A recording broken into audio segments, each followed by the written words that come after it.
안녕하십니까? 먼저 이번 한국과 중국 삼사성의 역사문화 세미나를 준비해 주신 주시안 대한민국 총영사관의 영사님과 관계자분들께 감사 인사드리겠습니다. 전 세계적인 코로나 상황으로 인해서 이번에 제가 직접 서한에 가지 못하고 이렇게 온라인상으로 인사를 드리게 돼서 매우 아쉽습니다. 저는 현재 대한민국 문화재청 문화재전문위원이자 충남대학교 고고학과의 강사로 재직하고 있는 주경미라고 합니다. 오늘 통일신라와 당대의 불사기 신앙과 장엄에 대한 제 발표가 한국과 중국의 오랜 문화교류에 대해서 좀 더 깊이 이해할 수 있는 시간이 될 수 있으면 기쁘겠습니다. 저는 2002년 중국고대 불사기장엄 연구라는 단행본을 출간한 이후로 지금까지 중국과 한국의 불사기 신앙과 장엄에 대해서 수많은 논문을 발표해 왔습니다. 이번 발표도 2019년에 발표한 제 논문을 발전시킨 것입니다. 여기에서는 먼저 불사기의 의미와 불사기 신앙의 기원 및 전래 과정을 살펴보고 당나라의 법문사 그리고 신라의 가문사와 황복사 출토품을 중심으로 두 나라의 불사기 신앙과 장엄의 양식적 특징을 비교 고찰하도록 하겠습니다. 먼저 불사기라는 용어의 의미와 불사기 신앙의 기원에 대해서 살펴보겠습니다. 불사기라는 말은 좁은 의미로는 부처님의 사기를 뜻하지만 넓은 의미로는 불교에서 통용되는 사기 또는 성물들을 포괄하고 있습니다. 원래 인도의 산스크리트어 그리고 팔리어에서 샤리라라고 부르는 것을 음역한 것으로서 원래의 뜻은 몸이나 뼈 또는 유골, 유신 등 시신이나 시신을 화장하고 남은 유해를 뜻합니다. 불교에서는 부처님의 사기뿐만 아니라 고승들의 사기도 역시 그 존귀한 성물로 여기고 있고 이들은 모두 열반을 상징하는 상징물로서 인식이 됩니다. 이 중에서도 석가모니 부처님의 유골이라고 생각되는 것들을 특별히 진신사기라고 불렀고요. 그 다음에 이제 경전에 의하면 부처님의 열반 이후에 이 사기를 8곳으로 나누어서 탑을 세우고 거기에다가 이제 이 사기를 모셨다고 하는데 처음 세워진 8개의 탑을 근본 8탑이라고 합니다. 또한 이 사기들은 형태에 따라서 그 보주형 사기와 왼쪽에 보시는 그다음에 오른쪽에서 보시는 고라형 사기라고 하는 뼈나 손톱 모양, 머리카락 모양의 사기가 있습니다. 사기의 종류가 굉장히 다양하다는 것이죠.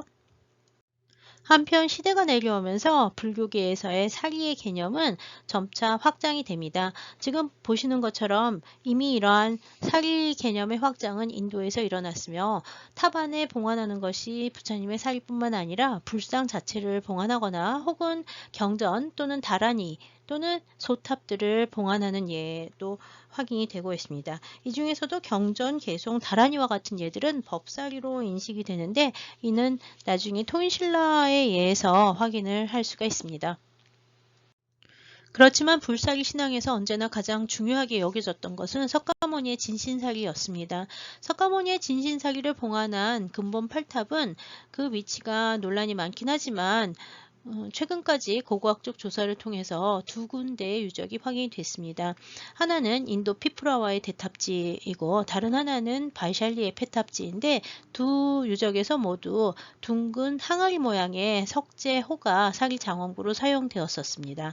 불교 경전에 의하면 근본 8탑은 기원전 3세기 마우랴 시대의 아쇼카 왕 때까지 그대로 유지가 되어 있었다가 아쇼카 때에 훼손이 된 것으로 알려져 있습니다. 동아시아에서 아유광 혹은 무왕으로 알려진 인도의 아쇼카 왕은 기원전 3세기 인도 아대륙을 통일했던 마우랴 왕조의 제왕입니다. 그는 인도 전역을 통일한 이후에 불교도로 개종하고 전국 각지에 84,000탑을 세워서 불교적 전륜성왕으로 알려져 있습니다. 그렇지만 그의 84,000탑은 근본 8탑에 봉안되어 있었던 석가모니의 불사기를 꺼내서 세운 것으로서 근본 8탑이 훼손되는 현상을 낳았습니다. 지금까지 이제 확인된 아유광의 그 유적은 그의 이제 석주와 석칙이 남아 있어서 확인할 수 있는데 인도와 파키스탄 지역에 총 20여 개소 정도가 이제 확인되고 있습니다. 불교학계에서는 아유광의 84,000탑 건립과 불사리 신앙이 순수하게 불교적이라기보다는 새로 건설한 통일국가를 불교적 이념으로 통치하려고 했던 불교적 정치 사상과 관련된 정치적 성격의 불사리 신앙과 장엄으로 해석하고 있습니다.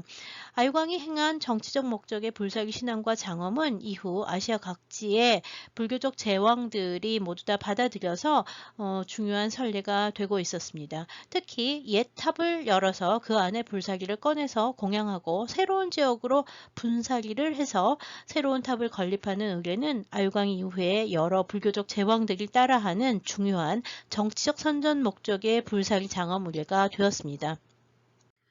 이와 같이 불사기 신앙과 장엄은 기원전 6세기 석가모니 붓다의 열반 직후에 근본 8탑의 건립과 함께 시작되어서 기원전 3세기 경에는 아쇼카 왕에 의해서 인도 아대륙 전 지역으로 확산이 되었습니다.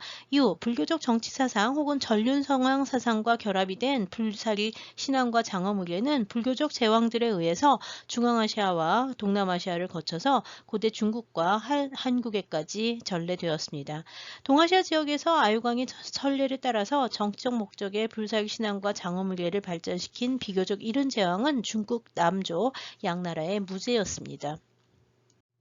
불교적 전륜성황으로 알려진 인도의 아유광이 시작한 정치적 목적의 사기신앙과 장엄 의례는 동아시아에서 6세기 전반 양나라 무제가 처음으로 받아들였습니다. 양나라 무제는 아유광 탑을 발굴하고 사기탑을 새로 세우는 의례를 거행했습니다.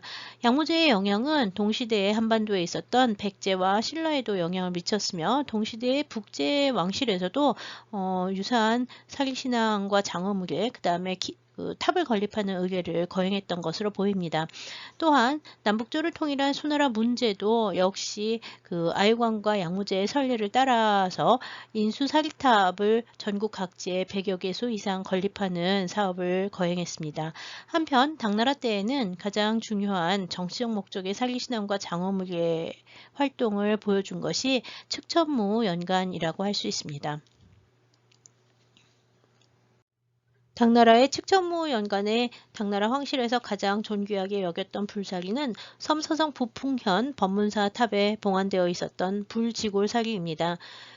당나라 황실에서 고라형 사기에 대한 인식이 높아지게 된 것은 645년 서역에서 귀국한 현장법사의 존재에 대해서 주목할 필요가 있습니다. 그는 18년간의 인도 및 서역 생활을 마치고 귀국을 했으며 당시 그가 가져온 경전과 불상 그리고 150립의 부처님의 사기는 652년에 완공된 장안의 대자은사의 대안탑에 모셔졌다고 합니다. 현장이 귀국한 645년의 한반도는 아직 삼국 통일 이전이었으며 당시 당나라의 수도 장안에는 불교를 공부하러 왔던 삼국의 승려들이 다수 있었던 것으로 생각이 됩니다. 장안에 와서 불교를 공부하고 643년 신라로 귀국한 승려 자장은 당나라에서 불사기 백립, 불두골, 불알을 가지고 건너와서 645년부터 황룡사 목탑을 건립하여 646년에 완공했습니다. 선덕여왕의 후원으로 건립된 황룡사의 목탑은 이후 신라의 호국불교를 상징하는 탑으로 존재해 왔습니다. 또한 당과 신라의 교류는 이 즈음부터 군사적인 분야까지 이어져서 660년에는 신라와 당의 연합군이 백제를 멸망시켰고 668년에는 고구려를 멸망시켰습니다. 그리고 나당전쟁이 이어지면서 나당전쟁이 끝난 것은 676년입니다. 이 시기의 불교 문화는 정치적 상황의 변동에도 불구하고 승려의 인적 교류는 계속 이어졌던 것으로 보입니다. 아쉽게도 이 시기의 불사기장원군은 신라와 당 양국에서 모두 현존하는 예가 거의 없습니다. 그렇지만 1987년 섬서성 부풍형 법문사탑의 지궁이 발견되면서 당시 당나라의 측천무가 법문사탑의 불지골 사기를 공양했던 각종 문업 기록들이 새롭게 주목되기 시작했습니다. 그 중에서도 당나라의 도선이 찬술한 집신주 삼보 감통록에 의하면 법문사의 불사기는 631년 태종연간에 발견이 돼서 탑이 처음으로 중수되었고 659년부터 662년까지 측천무에 의해서 대규모의 사기 공양 회와 사립장엄 의례가 거행되었다고 합니다. 당시 측천무는 황궁으로 불사기를 모셔와서 공양 의례를 거행했고 구중으로 구성된 관곽형의 불사기 장엄구를 만들어서 돌려보냈다고 합니다. 아쉽게도 현재 발굴 조사가 완료된 법문사의 지궁에서는 7세기 중반의 불사기 장엄구를 추정할 수 있는 유물이 거의 없습니다. 잘 알려진 바와 같이 당시 발굴 조사에 의하면 법문사 탑의 지궁은 성문, 연도, 전실, 중실, 후실, 후실 비감 등의 구조로 이루어져 있으며 진신사리는 후실 비감에서 출토된 손가락뼈 모양의 불곡입니다.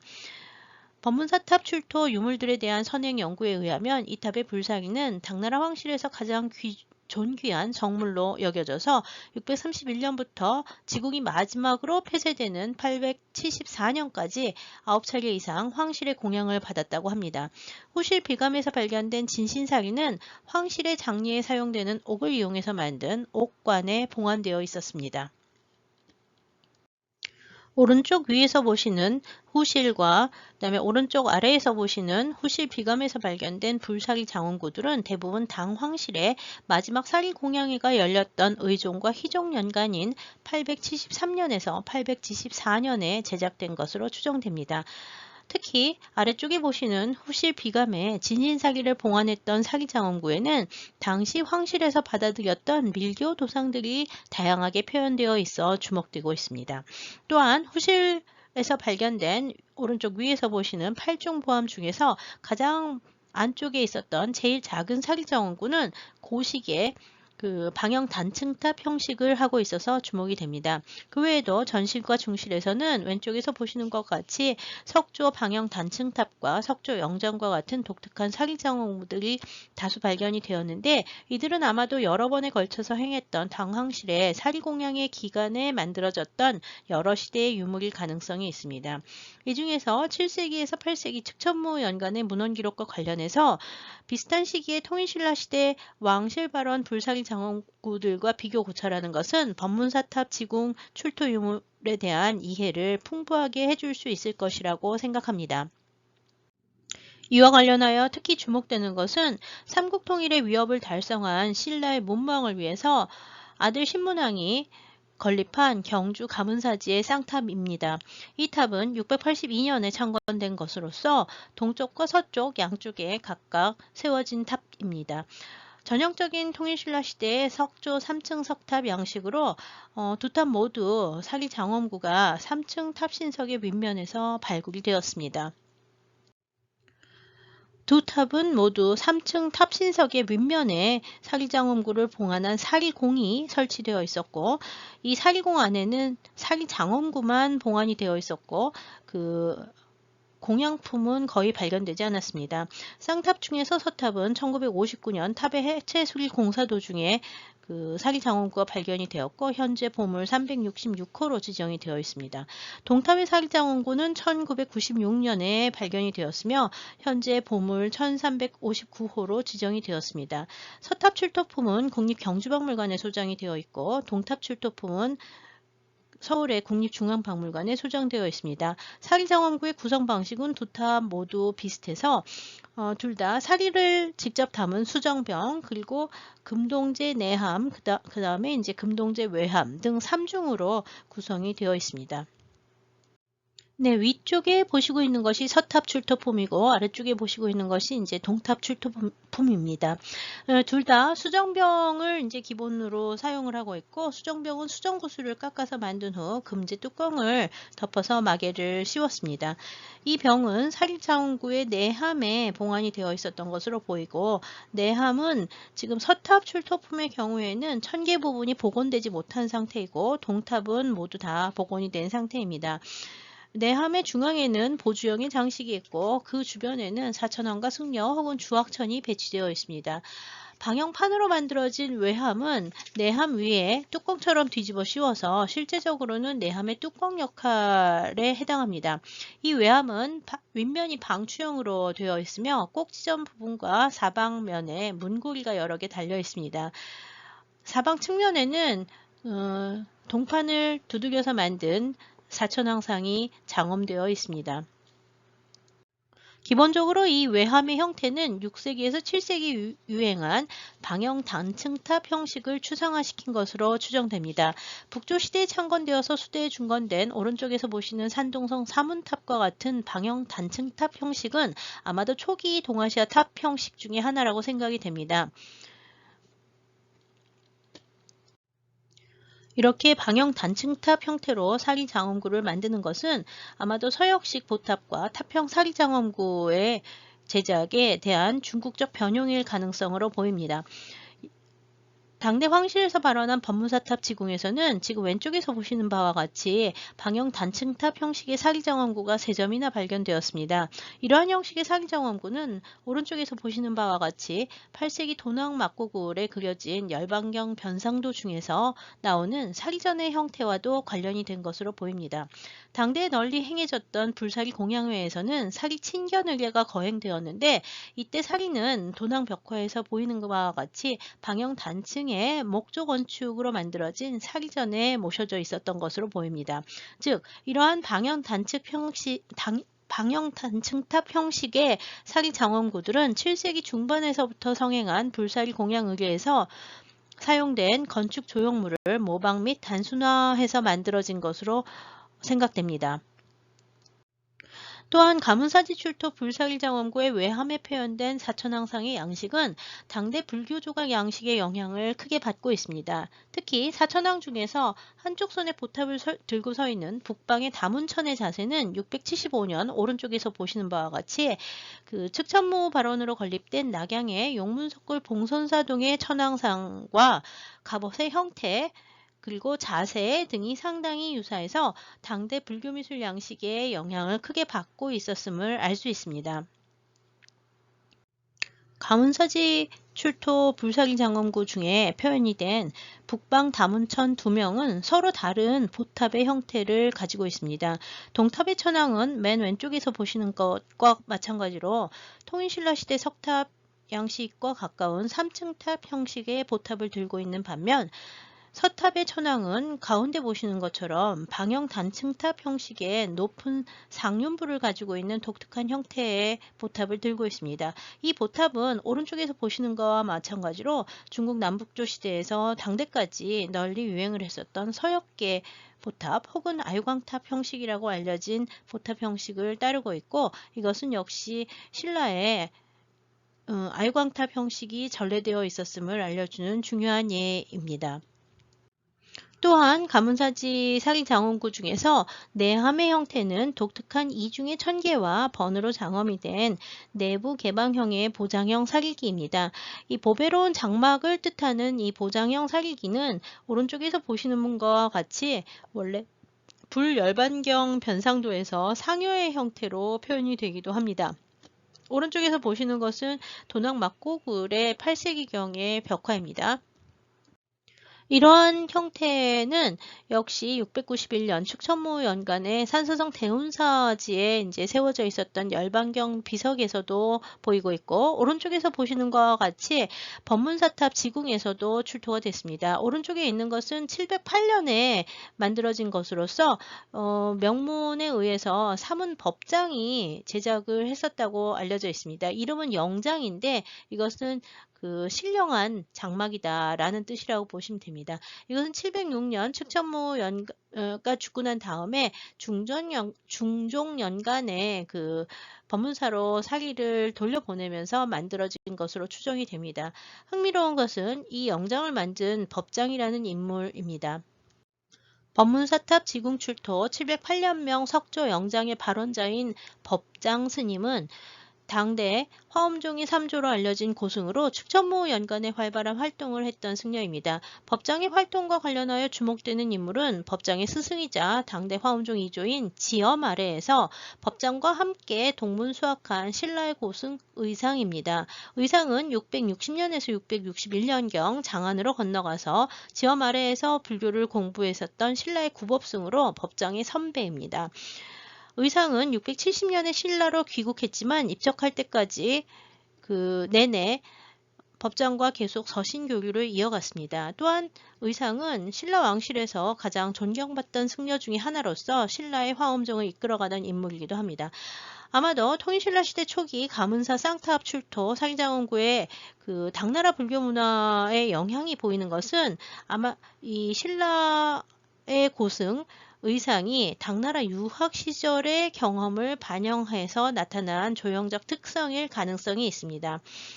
아마도 측천무의 첫 번째 법문사 사리 공양 의례는 의상의 입당 직후에 있었던 시기이므로 의상은 당시 법문사의 불사리 이혼 의례와 사리칭견 의례에 직접 참여했을 가능성이 큽니다.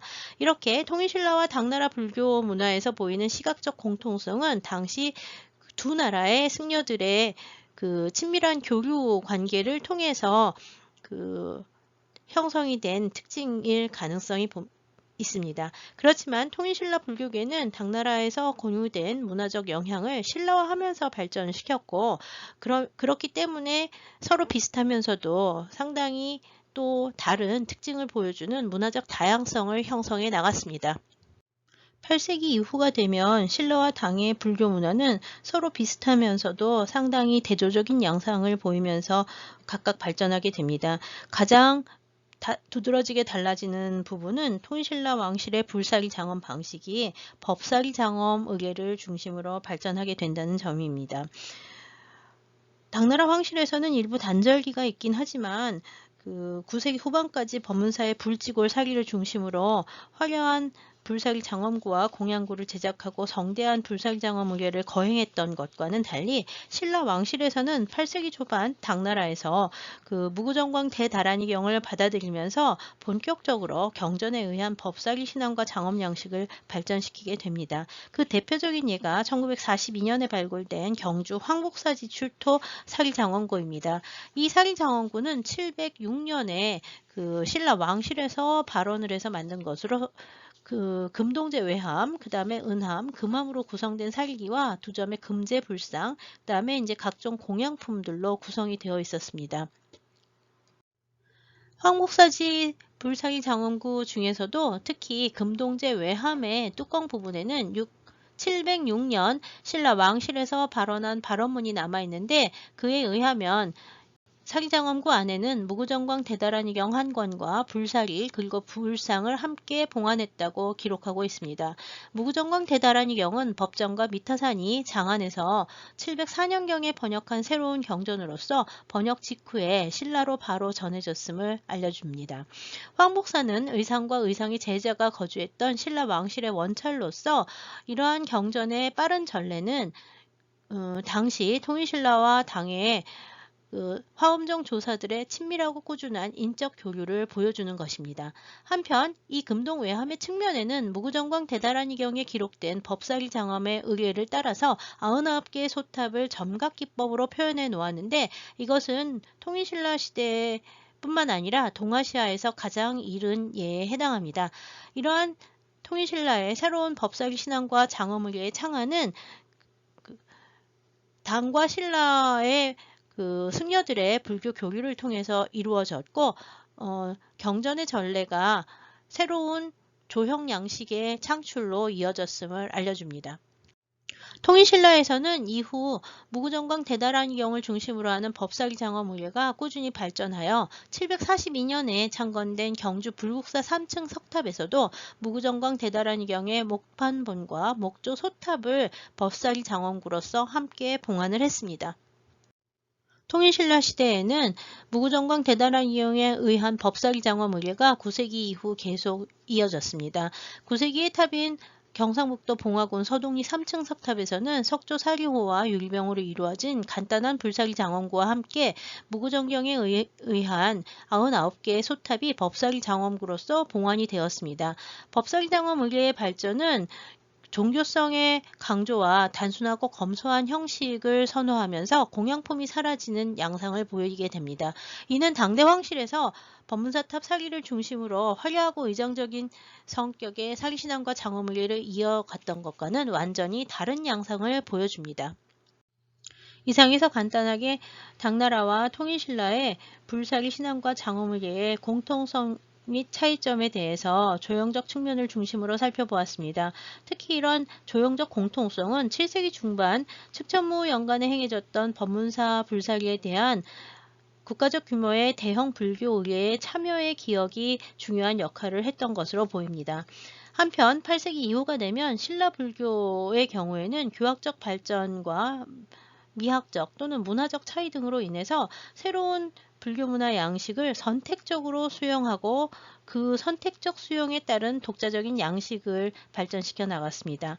통일신라와 당의 불사리 장엄 양식의 변화와 발전 과정은 바로 불교 문화의 공통성 속에서도 지역이나 국가에 따른 문화적 차이들이 문화적 다양성을 형성해 나가는 과정을 잘 보여주고 있습니다. 마지막으로 의상과 법장으로 대표되던 두 나라의 불교계 인물들이 고대의 정치적 상황의 변화 속에서도 친밀하고 꾸준한 문화적 교류를 이어갔던 흔적들을 이러한 불사리 장엄구의 양식적 변화와 공통성을 통해서 확인할 수 있습니다. 이들을 본받아서 향후 한국과 중국에서도 친밀하고 꾸준한 문화적 교류가 계속 이어지기를 기대하면서 발표를 마치도록 하겠습니다. 감사합니다.